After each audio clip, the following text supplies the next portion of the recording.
大家好，義團開箱又嚟啦！我係心開，我係雙雙。近排咧有套叫做《苦盡甘來遇見你》嘅韓劇，好多人睇喎。中心你有冇睇啊？梗係有啦！媽媽全江禮為咗養育阿女，每日都要潛入海底撈嗰啲鮑魚㗎，真係好唔容易。係啊，咁大家又知唔知原來我哋鄰近地區咧都有海女文化㗎喎？喺福建呢，海女呢又叫做尋寶女。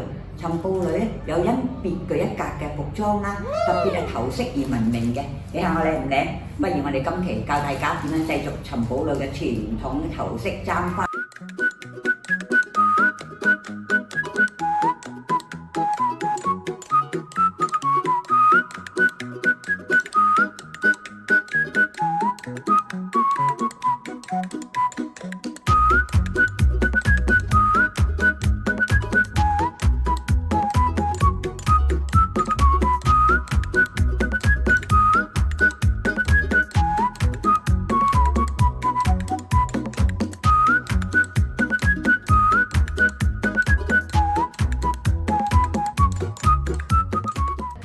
好靚嘅頭飾喎！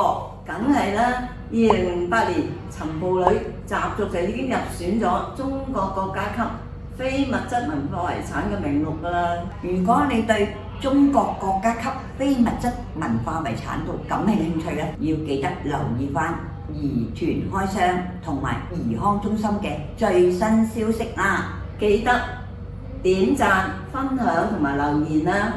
義團開箱，我哋下期再見啦，拜拜。